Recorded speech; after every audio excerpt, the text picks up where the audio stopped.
Hey, it's Joey. I want to talk about layering guitars. I think it's one of the most important parts of getting a good guitar tone and kind of my approach to it. It's taken me a long time to get right. If you can get the dopest guitar tone in one guitar tone, that's sick. But I'm a big fan of using different levels of gain, different tone shapes, different pickups, different guitars, different amps to try to get one sort of cohesive sound. So I figured I'd pull up a session that kind of showcases that to a bit of an extreme. I'm pulling up the session for The Infinite Shore by The Missing Piece. I got to produce this song with the boys last year, and there's a lot of guitar layers. Let's go ahead and hop in. I'll show you. All right, here we are. This is the session. It's a big boy, lots of drums, not that many vocals, a lot of guitars. I'll play the section I want to jump into right here.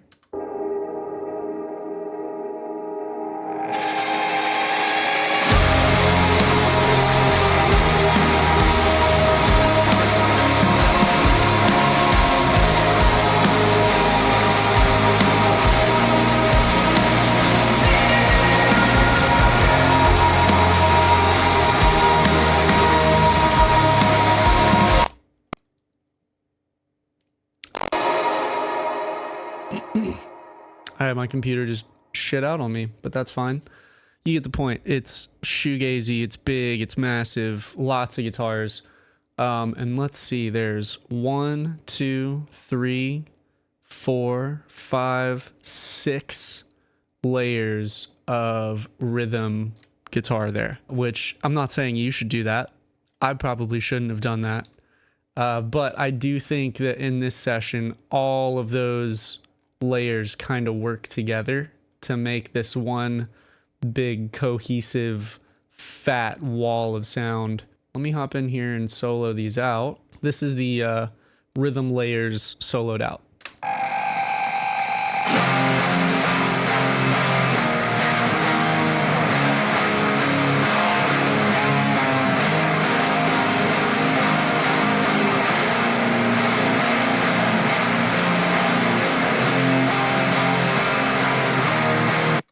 Big and fat, right? So my philosophy is always clarity. When you distort guitars a lot, you lose note definition. You lose like the pitch of notes. You lose like the string noise, like pick attack, stuff like that. And it starts to get too squashed, because really all distortion is it's like compression times infinity. And a guitar amp like those over there have like 2, sometimes 3 stages of gain where signals are just getting completely squashed. So what I do to combat that is I always have a sort of mid-gain, really clean, really bright guitar tone that leads so you can get your note clarity, and then I put dirty guitars underneath that. There's always 2 layers of guitars. In this case, there's a lot more, but it's sort of the same principle. So if we look here, I've got there's 6 groups. 1, 2, 3. Over here on the back half, that's 4, 5, and 6. So if we jump into this first one,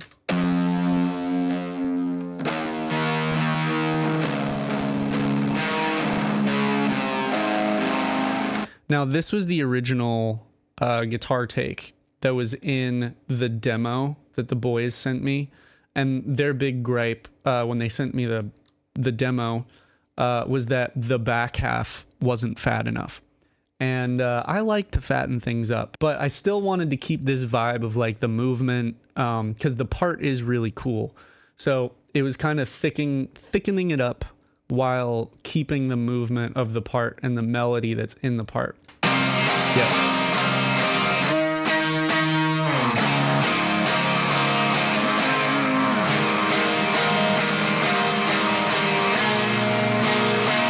So this is my Chroma guitar. It's got P90s in it, and it's running through my twin reverb patch on my quad, which is a capture of my twin reverb. It's got an Ibanez tube screamer in the front of it, a little bit of compression, and then some EQ.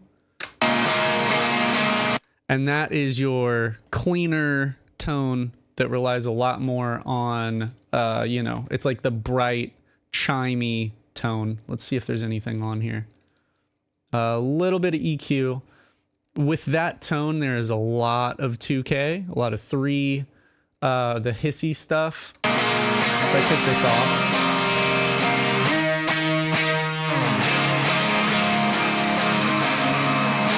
Really all I'm concerned with is this stuff way up here, the air, and the bottom part of it. Let's put the demo guitars back in with it.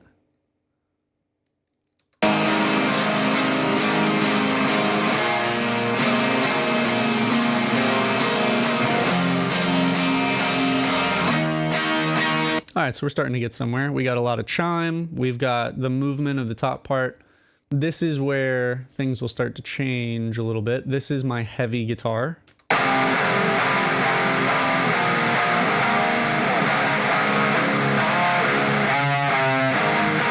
And if you listen, they're playing different voicings.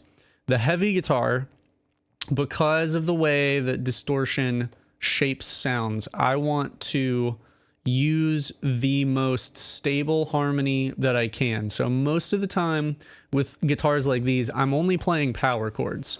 I'm playing 9 chords here just because it's, we're going for that kind of Deftones-y thing. Now that with the clean guitar,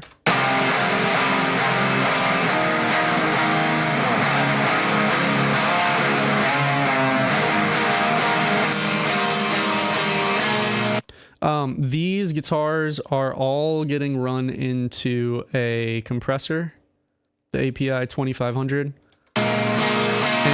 it sounds like that heavy guitar is getting pushed in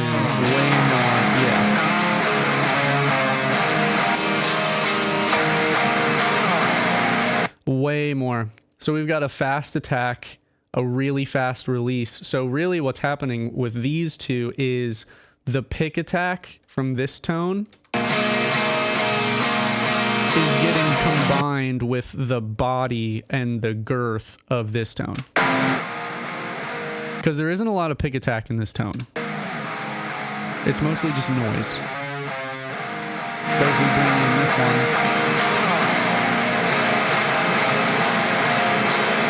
we get that pick attack back. Now, second half right here, I'm adding in this like arpeggio thing.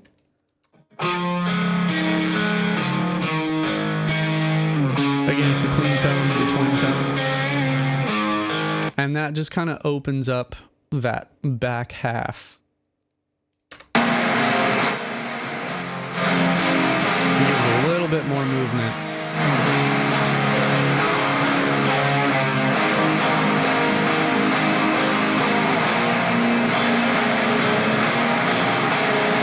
To finish it all off, we've got my bass 6.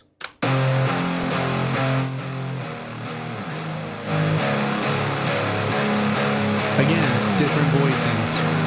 This one is only playing power chords though, because when you're dealing with guitars that are tuned that low, the more harmony that you put into them, especially with the kind of tone that I'm using a bass amp for it. It's a bass amp blended with a VH4. I think it's a SVT Classic. It's whatever's on the quad with the bass 6, because there's so much low end in it. I don't really want complex harmony, so I only stick with the power chords to serve kind of as like the low end, low mid foundation for the tones. That one and the heavy tone, I'll take the bass 6 in and out. You'll hear kind of the fatness go away.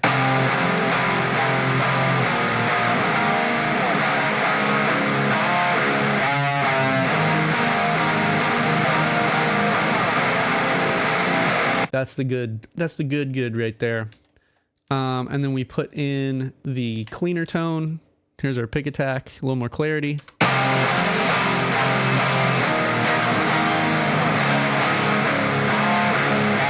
Loses a lot of shine.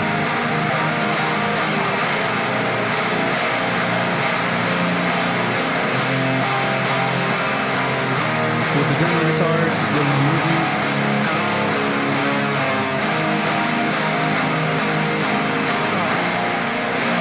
And here comes the arpeggio guitars.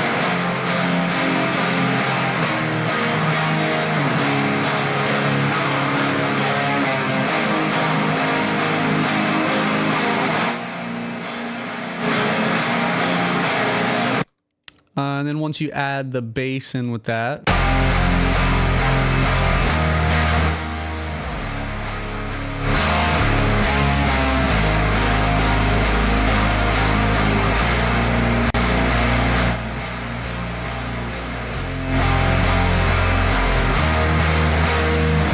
and it's pretty fat. But yeah, that's more or less the rhythm guitars. If we come over here and pop in the leads.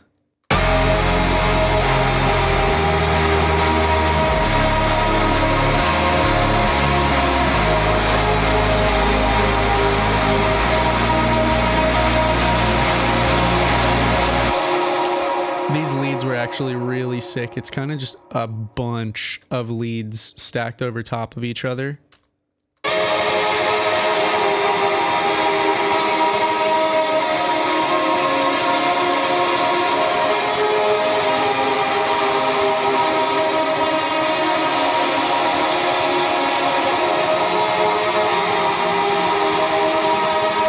It's probably all mostly Valhalla and the pre-semi stock remover.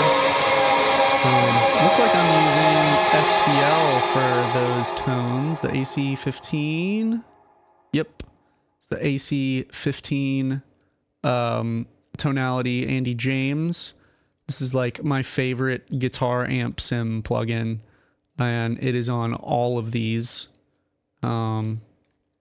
What we got? High one. Tremolo. Some octaves. And just like all the reverb possible.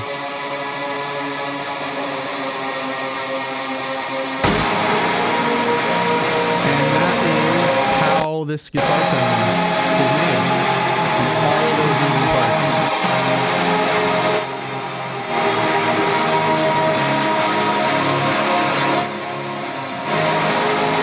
To give us this.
I hope that makes sense. Kind of the way that I look at things.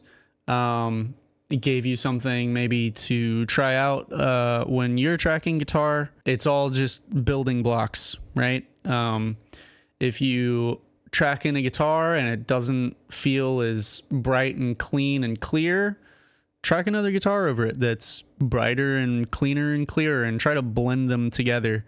That was one of the big things for me watching videos of mix engineers and producers that I really look up to, seeing the way that they would blend stuff together. I've always thought that that was cool. But yeah, this is how I track guitars. I'm hopefully going to be making some more videos like this, breaking down some other songs that I've worked on, things that I think are cool. So yeah, maybe I'll catch you in another video. Riff or die, baby.